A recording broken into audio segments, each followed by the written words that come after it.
বিসমিল্লাহির রহমানির রহিম। আজকের এই নির্বাচনী জনসভার সম্মানিত সভাপতি, মঞ্চে উপস্থিত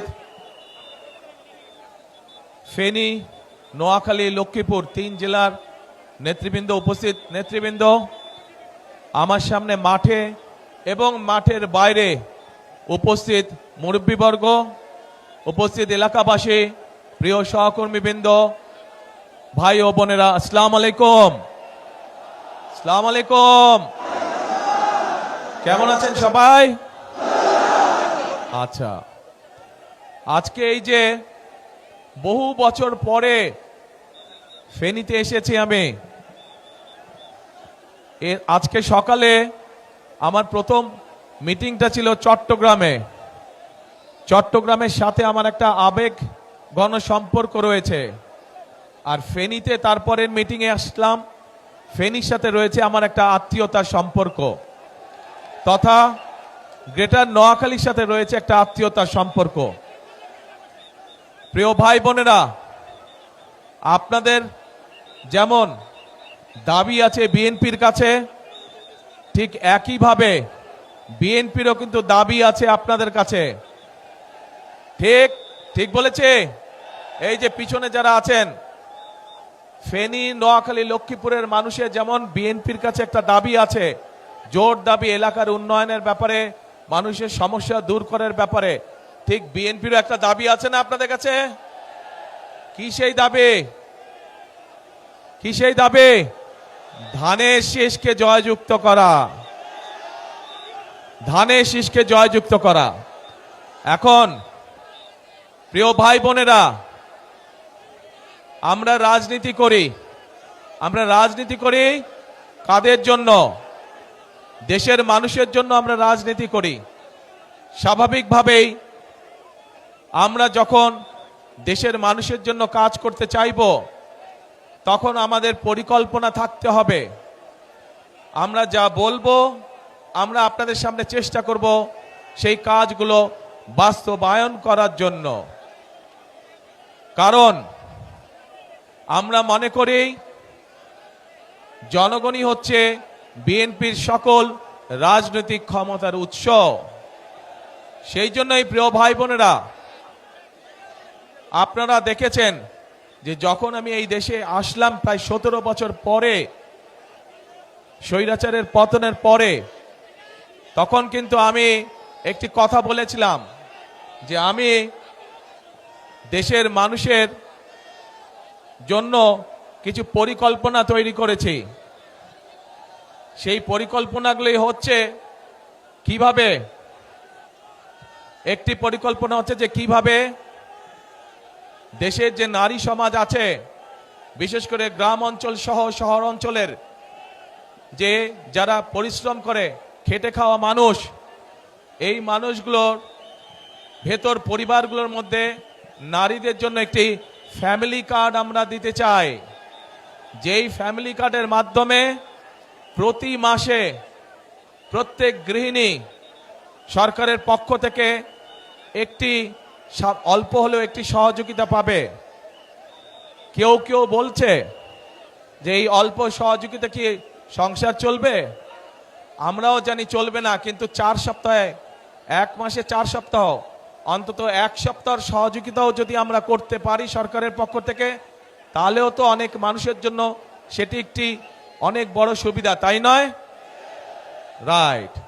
তারপরে আসেন, আরেকটি পরিকল্পনা গ্রহণ করেছি। ঠিক আমরা গৃহিণীদেরকে যেমন ফ্যামিলি কার্ড দিতে চাই, ঠিক একইভাবে আমরা আমাদের কৃষক ভাইদের পাশে দাঁড়ানোর জন্য আমরা কৃষক ভাইদেরকে একটি কৃষক কার্ড দিতে চাই।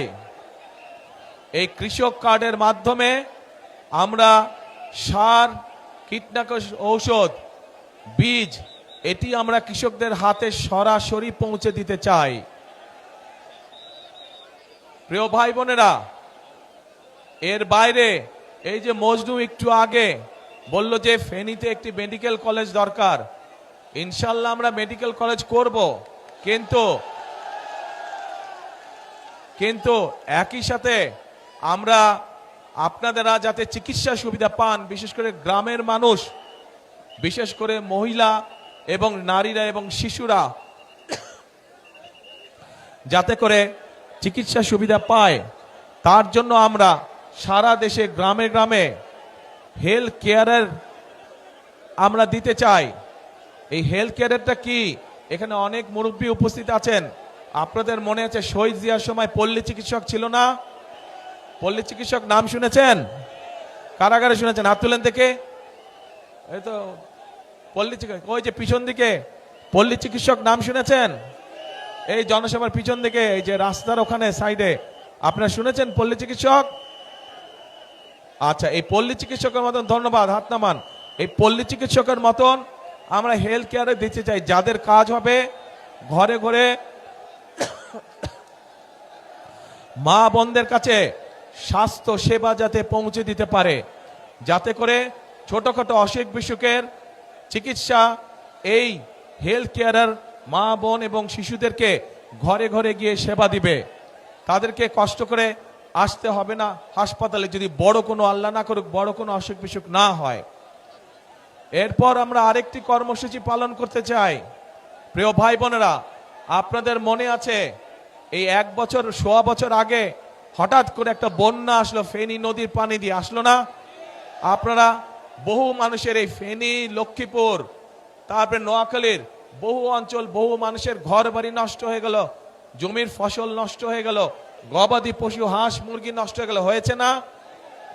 আমরা সারা দেশে খাল খনন শুরু করতে চাই। খাল খনন করবেন আপনারা কি ভাই? পিছনে যারা আছেন খাল খনন করবেন? এই যে পিছনে দেখি না তো, ওই যে খাল খনন করতে চান? তাহলে আমরা খাল খনন করবো ইনশাল্লাহ। খাল খনন করলে কি উপকার হবে এলাকার মানুষের? কি ভাই, হবে? আচ্ছা ইনশাল্লাহ, তাহলে আমরা খাল খনন করব। ঠিক একইভাবে আরেকটি পরিকল্পনা আছে আমাদের। সেই পরিকল্পনাটি হচ্ছে, আমাদের সমাজে বহু তরুণ এবং যুবক আছে, যুব সমাজের, এদের অনেকেরই চাকরি বাকরি কর্মসংস্থানের ব্যবস্থা নেই। আমরা এই মানুষগুলোর জন্য চাকরি বাকরি কর্মসংস্থানের ব্যবস্থা করতে চাই। তার জন্য আজকে চট্টগ্রামে বলেছি, আপনারা শুনেছেন ইপিজেড আছে চট্টগ্রামে, এরকম ইপিজেড চট্টগ্রামে যেমন হয়েছে শহীদ জিয়ার সময়, দেশনেত্রী খালেদা জিয়ার সময়, ঠিক একইভাবে এরকম ইপিজেড ইনশাল্লাহ আমরা ফেনী অঞ্চলেও নিয়ে আসতে চাই, যাতে করে এই এলাকার মানুষ সেই সব মিল ফ্যাক্টরিতে চাকরি সংস্থান করতে পারে। শুধু এটাই নয়, আমরা চাই আমাদের এই এলাকার অনেক মানুষ, উপজেলা পর্যায়ে, গ্রাম পর্যায়ের অনেক তরুণ যুবকরা বিদেশে যায় না আপনাদের এখান থেকে? কিন্তু এই মানুষগুলাকে যদি একটু ট্রেনিং দেওয়া যায় বিভিন্ন বিষয় এবং ভাষা শিক্ষা দেওয়া যায়, তাহলে আপনাদের এই যে বিদেশে যান তার জন্য আরো ভালো বেতনের ব্যবস্থা করা যায়, ভালো বেতনের চাকরি আপনারা সংস্থান করতে পারবেন। সেজন্য আমরা চাই আমাদের তরুণ যুবকদেরকে বিভিন্ন রকম ট্রেনিং দিয়ে এবং ভাষা শিক্ষা দিয়ে আমরা তাদেরকে বিদেশে পাঠাতে চাই। তাতে তারও লাভ হবে, দেশেরও লাভ হবে, কারণ সে তখন ভালো বেতনের চাকরি করতে পারবে এবং একই সাথে সে দেশের জন্য বেশি পরিমাণ বৈদেশিক মুদ্রা পাঠাতে পারবে, যা দিয়ে আমরা দেশের মানুষের জন্য মিল কারখানা ব্যবস্থা করতে পারবো। প্রিয় ভাই বোনেরা, এই যে যেই পরিকল্পনাগুলো আপনাদের সামনে তুলে ধরলাম, এই পরিকল্পনাগুলো কি আপনারা মনে করেন এগুলো বাস্তবায়ন করতে পারলে দেশের মানুষের ভাগ্যের পরিবর্তন ঘটবে? কি মনে করেন আপনারা? পরিকল্পনাগুলো ঠিক আছে কি ভাই বোনেরা? পরিকল্পনা ঠিক আছে? আচ্ছা ঠিক আছে। তো পরিকল্পনা যদি এখন ঠিক থাকে, পরিকল্পনা যদি ঠিক থাকে, তাহলে এই পরিকল্পনা আস্তে আস্তে, কথা শুনতে হবে তো, কথা শুনতে হবে তো, কথা শুনতে হবে। এই পরিকল্পনা যদি বাস্তবায়ন করতে হয়, তাহলে তো আপনাদের সাহায্য না হলে, আপনাদের সহযোগিতা না থাকলে তো আমরা এই পরিকল্পনা বাস্তবায়ন করতে পারবো না। আপনাদেরকে সহযোগিতা করতে হবে, অর্থাৎ আপনাদের সমর্থন ধানের শীষের পক্ষে থাকতে হবে। আপনারা যদি ধানের শীষের পক্ষে সমর্থন দেন, ধানের শীষ নির্বাচিত হলে আগামী 12 তারিখের নির্বাচনে তাহলেই যেই পরিকল্পনার কথাগুলো আপনাদের সামনে বলেছি এই পরিকল্পনাগুলো আমরা বাস্তবায়ন করতে পারবো। প্রিয় ভাই বোনেরা, আপনারা দেখেছেন সারা দেশের মানুষ সাক্ষী আছে কিভাবে গত 15 বছর মানুষের কথা বলার অধিকারকে দাবিয়ে রাখা হয়েছিল, কিভাবে মানুষের ভোটের অধিকারকে দাবিয়ে রাখা হয়েছিল। প্রিয় ভাই বোনেরা, 2024 সালের 5ই আগস্ট ছাত্র জনতার আন্দোলনের মুখে সেই স্বৈরাচার পালিয়ে যেতে বাধ্য হয়। আজ একটি পরিবর্তনের সময় এসেছে। আজকে এই সবার মধ্যে দাঁড়িয়ে আমি হয়তো আপনাদের সামনে আমাদের অন্য রাজনৈতিক প্রতিপক্ষ যারা আছে সেই প্রতিপক্ষদের সম্পর্কে হয়তো অনেক কথা বলতে পারতাম, কিন্তু সেই প্রতিপক্ষদের সম্পর্কে যদি আমি কথা বলি তাতে জনগণের কি কোনো লাভ হবে? জনগণের কোনো লাভ হবে না। জনগণের লাভ তখনই হবে যখন আমরা পরিকল্পিতভাবে খাল খনন করতে পারবো। জনগণের লাভ হবে যখন আমরা পরিকল্পিতভাবে আপনাদেরকে স্বাস্থ্য সেবা দিতে পারবো। জনগণের লাভ হবে যখন আমরা আমাদের তরুণ যুবক তরুণদের জন্য, মা বোনদের জন্য আমরা কর্মসংস্থানের ব্যবস্থা করতে পারবো।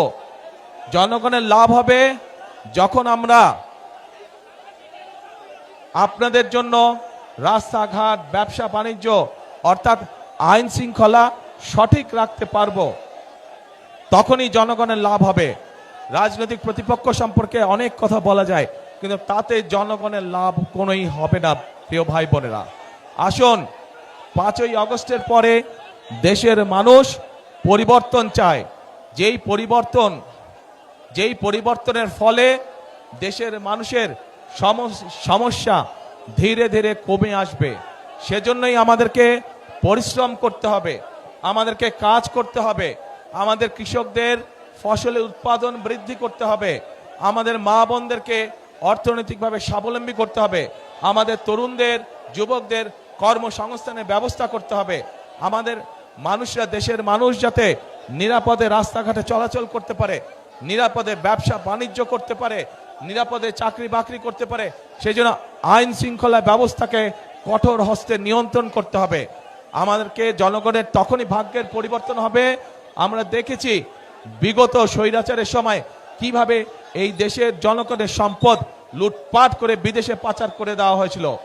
আমরা যে সকল পরিকল্পনা আপনাদেরকে বললাম এগুলো আমরা তখনই বাস্তবায়ন করতে পারবো, এবং এইসব পরিকল্পনা জনগণের ভাগ্যের পরিবর্তন তখনই করতে পারবে যখন আমরা এই যে দুর্নীতির লাগাম টেনে ধরতে পারবো। তখনই আমরা এইসব পরিকল্পনা বাস্তবায়ন করতে পারবো। এবং এই সকল পরিকল্পনা বাস্তবায়ন করতে হলে, জনগণের জন্য আইন শৃঙ্খলা ব্যবস্থা কঠোর হস্তে নিয়ন্ত্রণ করতে হলে, দুর্নীতির লাগাম টেনে ধরতে হলে, প্রিয় ভাই বোনেরা, আপনাদেরকে আগামী 12 তারিখে ধানের শীষকে নির্বাচিত করতে হবে। কারণ যে পরিকল্পনার কথাগুলো আপনাদের সামনে আমি তুলে ধরলাম, এই পরিকল্পনাগুলো হচ্ছে ধানের শীষের পরিকল্পনা। আমরা অতীতেও দেখেছি যে ধানের শীষ যতবার দেশ পরিচালনার সুযোগ পেয়েছে, সেই শহীদ রাষ্ট্রপতি জিয়া রহমানের সময় দেখেছি, সেই দেশনেত্রী খালেদা জিয়ার সময় দেখেছি যে মানুষের ভাগ্যের পরিবর্তন ধীরে ধীরে হয়েছে।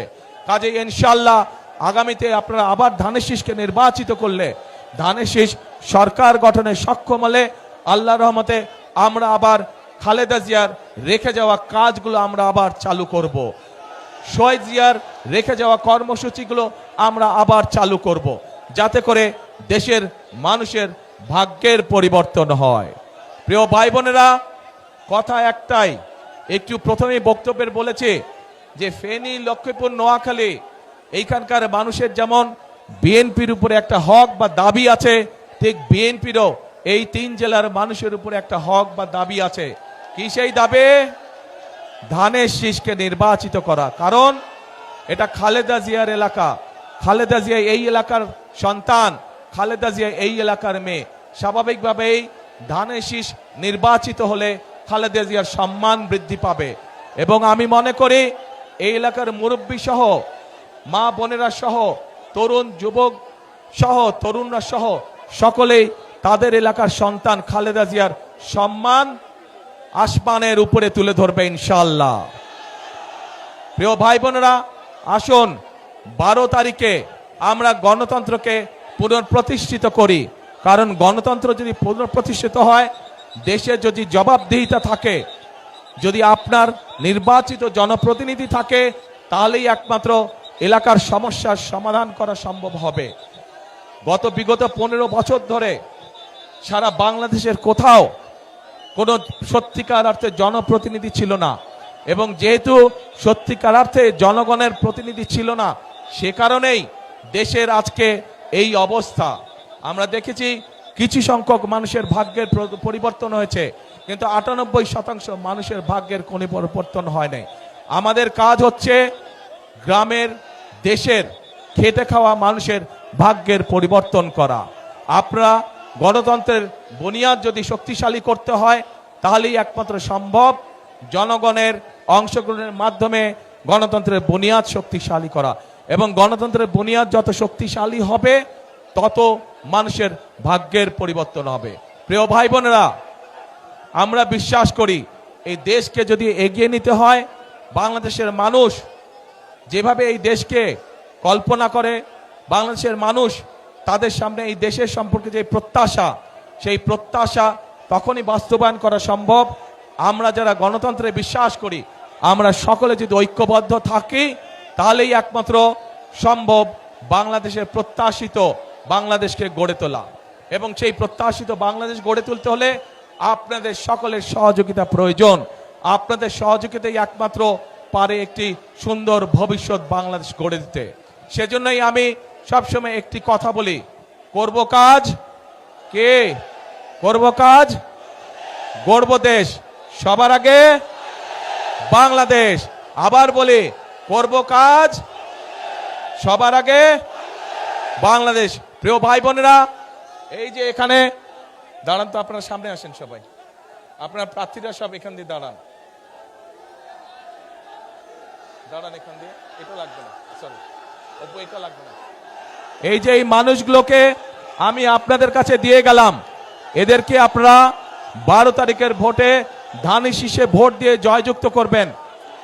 তাদেরকে জয়যুক্ত করলে তারা আপনাদের কাছে জবাবদিহি করতে বাধ্য থাকবে। এলাকার সমস্যার সমাধানের জন্য তাদের কাছে যাবেন, তাদের সাথে কথা বলবেন, তাদেরকে বলবেন এলাকার সমস্যার সমাধান করতে। বিএনপি ইনশাআল্লাহ জয়যুক্ত হলে, বিএনপি সরকার গঠন করলে এই এলাকার সমস্যার সমাধানের জন্য আমরা কাজগুলো শুরু করব। প্রিয় ভাই বোনেরা, কথা একটাই, আমাদেরকে দেশকে গড়তে হবে। এই দেশ যদি আমরা না গড়তে পারি, তাহলে আমাদের ভবিষ্যৎ, বংশধরদের ভবিষ্যৎ আমরা গড়ে তুলতে পারবো না। কাজে আসুন, এই দেশ আমার, আপনার, আমাদের সকলের শেষ ঠিকানা। এই দেশেই আমাদের জন্ম, এই দেশেই আমাদের মৃত্যু, এই দেশই আমাদের প্রথম ঠিকানা, এই দেশই আমাদের শেষ ঠিকানা। সেই জন্য এই দেশকে গড়ে তুলতে হলে আমাদের সকলকে ঐক্যবদ্ধ থাকতে হবে, আমাদের সকলকে একসাথে কাজ করতে হবে। প্রিয় ভাই বোনেরা, বিগত 15 বছর যেমন আপনাদের ভোটের অধিকার কেড়ে নেওয়া হচ্ছিল জোর করে, এখন যখন আবার গণতন্ত্রের ভিত্তি, গণতন্ত্রের চলার পথ শুরু হয়েছে, তখন একটি মহল কিন্তু ষড়যন্ত্র শুরু করেছে। কাজেই আপনাদের সকলকে অনুরোধ করব চোখ কান খোলা রাখার জন্য, যাতে আবার আপনাদের ভোটের অধিকার, কথা বলার অধিকার কেউ ষড়যন্ত্র করে কেড়ে নিয়ে যেতে না পারে। ভোটের দিন কখন যাবেন ভোট দিতে? কি ভাইরা, কখন যাবেন ভোটের দিন? এইবার ভোটের দিন যারা যারা তাহাজ্জুদ পড়েন না, তাহাজ্জুদের ওয়াক্তে উঠতে হবে। যারা পড়েন তাহাজ্জুদ ঠিক আছে, তারা তো পড়েনি, তাহাজ্জুদ ঘরে পড়ে আর যার যার ভোট কেন্দ্রে যাবেন, ভোট কেন্দ্রে গিয়ে ওখানে ভোট কেন্দ্রের সামনে ফজরের জামাত নামাজ আদায় করবেন জামাতে করে। তারপর 7টা থেকে ভোটের লাইনে দাঁড়িয়ে যাবেন, একদম হিসাব নিকাশ বুঝে তারপরে ঘরে ফিরবেন। শুধু ভোট দিয়ে ঘরে ফিরবেন না, হিসাব বুঝে নিয়ে ঘরে ফিরবেন। আজকে এই দেশের জনগণের সঠিক সিদ্ধান্তের উপরে নির্ভর করছে আগামী দিনের বাংলাদেশের ভবিষ্যৎ। ইনশাআল্লাহ আমরা যদি সকলে ঐক্যবদ্ধ থাকি, আমরা যদি সকলে একসাথে থাকি, ইনশাআল্লাহ আমরা আমাদের প্রত্যাশিত বাংলাদেশ গঠনের কাজ শুরু করতে পারবো। আল্লাহ হাফেজ। বাংলাদেশ জিন্দাবাদ, বাংলাদেশ জাতীয়তাবাদী জিন্দাবাদ। আসসালামু আলাইকুম। আপনাদের সাথে আবার দেখা হবে ইনশাআল্লাহ। আসসালামু আলাইকুম।